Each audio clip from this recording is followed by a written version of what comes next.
का जो हमारा टॉपिक है इसमें द प्रेसिडेंट ऑफ पाकिस्तान हम पढ़ेंगे, ठीक है। और इसको हमने डिस्कस करना है, जिसमें सबसे पहली जो क्लास है उसमें बताया गया है कि जो जी हेड होगा स्टेट का वो प्रेसिडेंट ऑफ पाकिस्तान होगा, ठीक है। 2 पॉइंट इसमें याद रखने वाले हैं, हेड ऑफ द स्टेट, और दूसरा जो याद रखने वाला है represent the unity of Republic. ये 2 पॉइंट जो हैं वो जहन में नशीं करने वाले हैं। अच्छा जी, हम बताया गया है वो है दूसरी क्लास में, a person shall not B qualified for election of a president, यानी एज अ प्रेसिडेंट के तौर पे वो नहीं क्वालिफाई हो सकता अनलेस तब तक ही is a Muslim of not less than 45 year age, यानी उसको मुसलमान होना चाहिए और उसकी उम्र जो है वो 45 साल होनी चाहिए। And is qualified to be elected as a member of national assembly, और वो क्वालिफाइड हो कि वो मेंबर है किसका, नेशनल असेंबली का, ठीक है। ये क्वालिटी होंगी उसके अंदर, तो ये क्वालिफिकेशन बेसिकली सब क्लास 2 में बताई गई हैं। क्या क्या बताई गई कि उसको प्रेसिडेंट होना पड़ेगा, प्रेसिडेंट होने के लिए उसको मुसलमान होना पड़ेगा, नंबर 2 45 ईयर उसकी एज होनी चाहिए, नंबर 3 वो नेशनल असेंबली का मेंबर हो।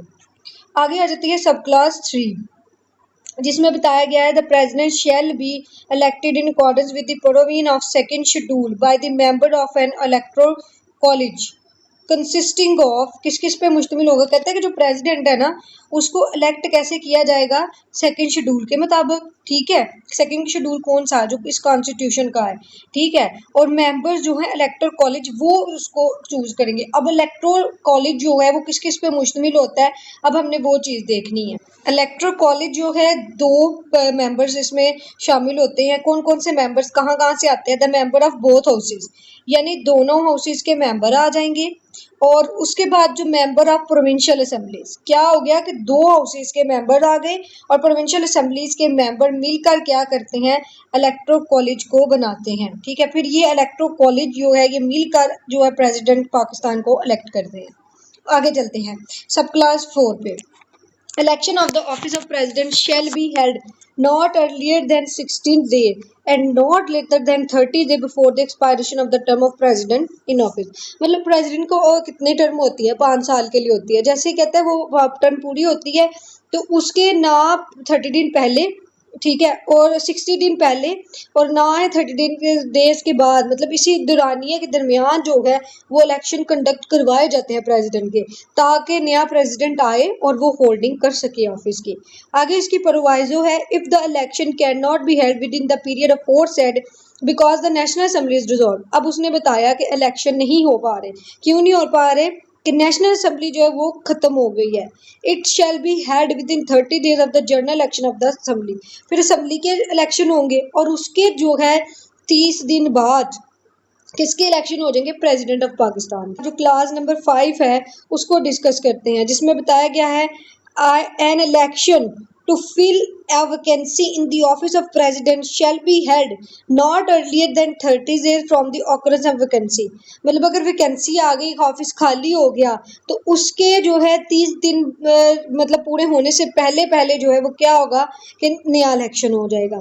सो प्रोवाइजो ये जो है ना ये ऊपर वाली है। आगे 6 प्रोवाइजो पे आप चले, जहाँ पे लिखा हुआ है the validity of the election of the president shall not be called in question by or before the court of authority, यानी ये इलेक्शन कमीशन करवाती है ना ये बेसिकली ये इलेक्शन, तो इसको किसी भी कोर्ट ऑफ लॉ में जो है वो चैलेंज नहीं किया जा सकता, ठीक है। कॉल्ड इन क्वेश्चन का मतलब है कि कोई और लॉ जो है इस पर एप्लीकेबल नहीं होगा, कोई और कानून इससे पोजीशन रखी गई है प्रेसिडेंट के ऑफिस की। 43 में पढ़ते हैं The president shall not hold an office in profit in services of Pakistan or occupy any other position, यानी पाकिस्तान जो प्रेसिडेंट है ना वो क्या है कि shall not hold any office in the services of Pakistan।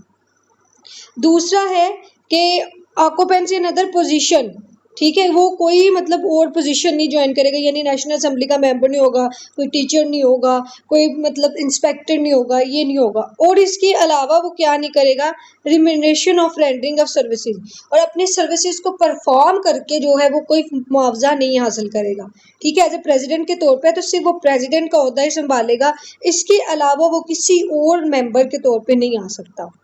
सब क्लास 2 में क्या बताया गया, the president shall not be a candidate for election as a member of Majlis Shoora or provincial assembly and if the member of Majlis Shoora or provincial assembly is elected as a president his seat in Majlis Shoora or as the case may be the provincial assembly shall become vacant on the day upon he enters upon office. अब इसमें जो है वो क्या क्या चीजें बताई गई हैं हम फिर से देख लेते हैं। इस क्लॉज में बताया गया the president shall not be candidate for election as a member of Majlis Shura provincial assembly.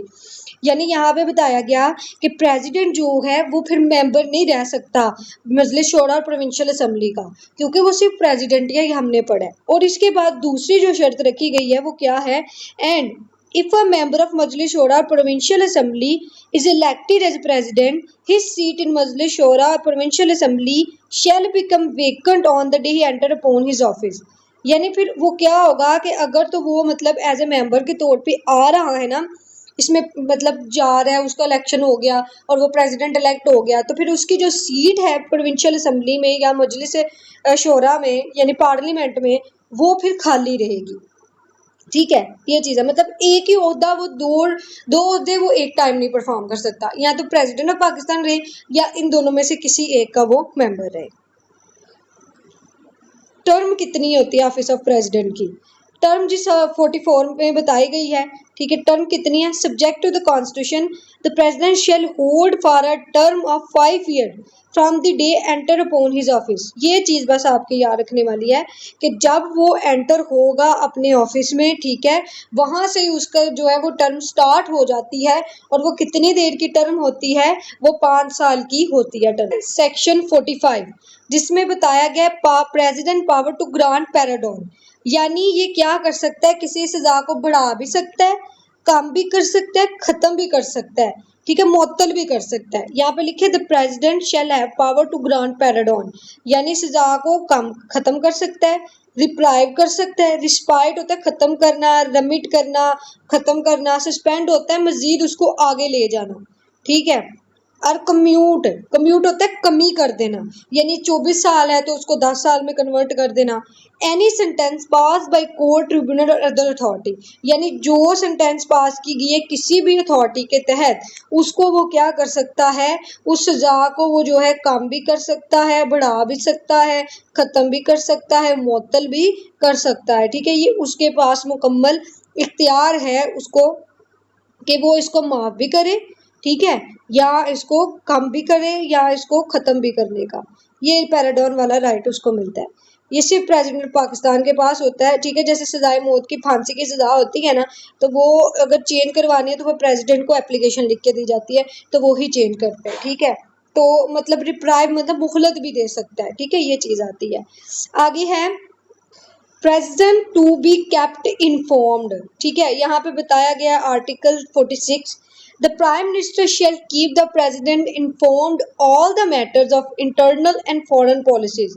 अब क्या है कि प्राइम मिनिस्टर जो है वो प्रेसिडेंट को जितने भी मामला आते हैं ना अंदरूनी या बैरूनी पॉलिसीज के related and all legislative proposal of the federal government intend to bring Majlis Shoora parliament, यानी जो जिन पे ज़रूरत है ना, कोई कानूनी मामलात हैं, ठीक है, जिसमें तरमीम करने की ज़रूरत है या गवर्नमेंट के रिलेटेड मामलात हैं, तो वो सारे मामलात किसको मतलब इन्फॉर्म किए जाएंगे? प्रेसिडेंट को। और कौन इन्फॉर्म करेगा?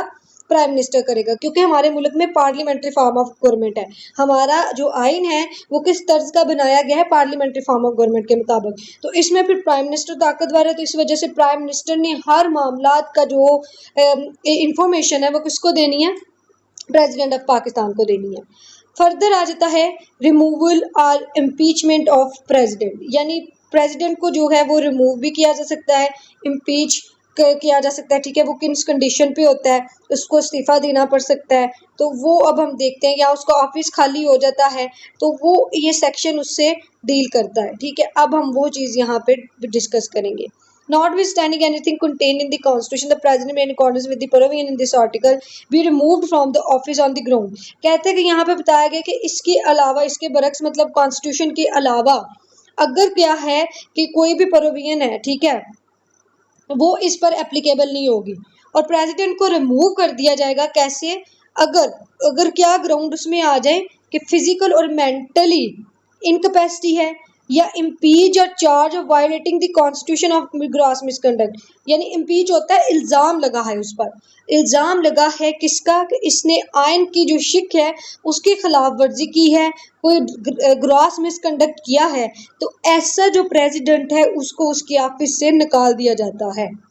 नेक्स्ट सब क्लास 2 में बताया गया है कि not less than 1/2 of the total membership either house में give to the speaker of national assembly, यानी नॉट लेस देन 1/2, यानी 1/2 मेंबर जो होंगे ना, जो हाउस के मेंबर हैं नेशनल असेंबली के, तो वो क्या करेंगे कि वो राइटिंग में जो है वो स्पीकर ऑफ नेशनल असेंबली को, और एज द केस में भी चेयरमैन, जो चेयरमैन होता है ना वो होता है सेनेट का, रिटर्न में देंगे notice of its intention to move a resolution for removal or as the case may be to impeach the president, and shall notice set out the particulars of an incapacity of the charge against him, यानी वो क्या करेंगे कि एक notice उसको लिख के देंगे और उस नोटिस में बकायदा मेंशन करेंगे कि क्या ये प्रेसिडेंट किस वजह से हम इसको नकार रहे हैं, ये इनकैपेसिटी इसकी क्या है, उस पर वो चार्ज वो बकायदा बताएंगे, तो फिर उसकी बिना पे उसको क्या कर दिया जाएगा कि ऑफिस से रिमूव किया जा सकता है।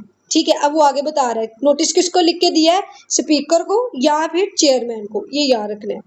If a notice under clause 2 is received by chairman he shall transmit it forthwith to speaker, यानी जैसे ही वो नोटिस रिसीव करेगा, ठीक है, वो उसको फर्दर स्पीकर को ट्रांसफर कर देगा। फिर the speaker shall within 3 days of the receipt of notice under class 2 or class 3 cause a copy of the notice to be transmitted to president, यानी जैसे उसको मिलेगा उसके 3 दिन के अंदर, जैसे वो रिसीप उसको मिलती है तो वो उसके 3 डेज के अंदर अंदर उसकी एक कॉपी जो है वो ट्रांसफर कर देगा प्रेसिडेंट को।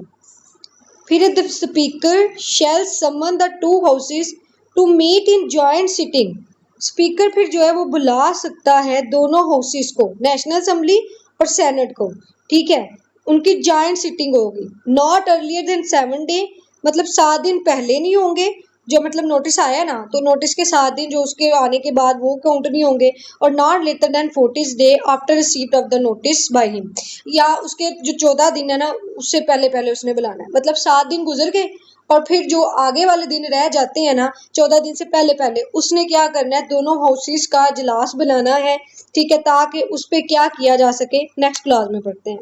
द जॉइंट सिटिंग में इन्वेस्टिगेट और cause to be investigated the ground are the charge upon which the notice is founded, यानी वो ग्राउंड उसमें बताएगा कि किस बना पे जो है ये जो है ना इसको इन्वेस्टिगेट करेगा वो जॉइंट सिटिंग, कि वाकई ही प्रेसिडेंट पर ये जो इल्ज़ामात आयद किए गए हैं वो जेन्युइन है या ये जो है वो सिर्फ जो है वो स्टीरियोटाइप है।